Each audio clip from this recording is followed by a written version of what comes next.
going to talk about a phenomenon that you might not have known about, but may be already part of the process. So imagine this. You wake up today to find out that the big assignment is due today. So you quickly save the file to your USB drive and then rush to the printer to print out your document. But then, when you arrive at the printer, you find out the printer doesn't work. There's an error on the screen. What does it say? It says that the printer is too old and refuses to print. So not only is it incredibly frustrating, but it doesn't make any sense. How can the printer not work because it's too old? Now this all may sound very like nonsense, but it's real. It's a phenomenon called planned obsolescence. So first of all, what is planned obsolescence? Let's take it's a strategy by companies to just make more profit out of their products. They intentionally reduce the lifespan of the devices to a specific duration, so that once it falls out of that duration, your phone starts to break. It becomes unusable. An example would be this iPhone 10.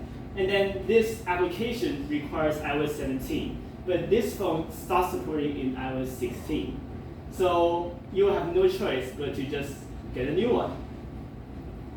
And with this, combined with other business strategies, for example, Apple, it's pretty clear. Like iCloud and AirDrop. These are services that are designed to lock you inside of their ecosystem. Lock you inside so you don't leave their products. And with these tactics in mind, the company is almost surely guaranteed to make more money. Another example is how do they do this? In 2017, Apple introduced an iOS 11 update that slowed people's phone down very, very much. It's ridiculously slow that almost 30% of people said that their phone was really slow.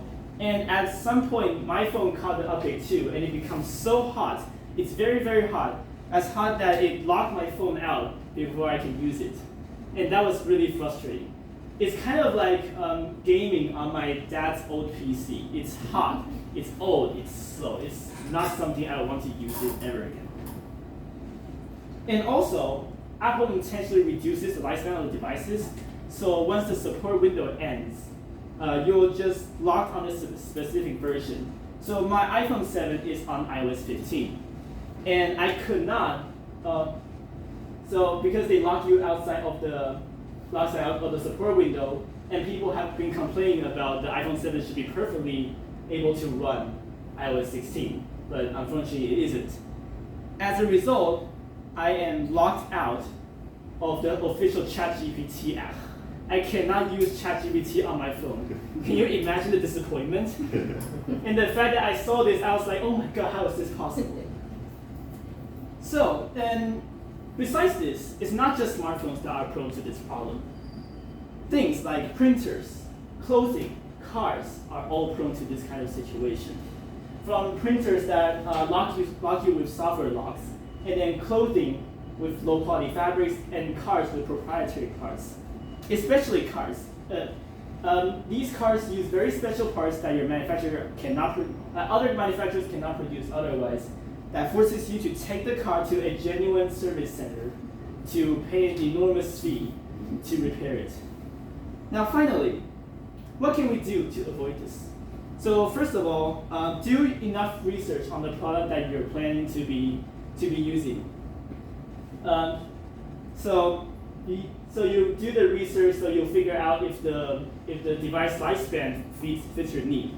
Also, boycott companies that employ these anti-consumer tactics, and most importantly, support sustainable brands such as Framework and Fairphone. They design their products to be more sustainable. They work as long as possible. It's not sponsored, by the way. And so, with these practices in mind, you can make sure that your devices will work as long as you want, most probably, and reduce the e-waste that are produced every year and thus enhance the world.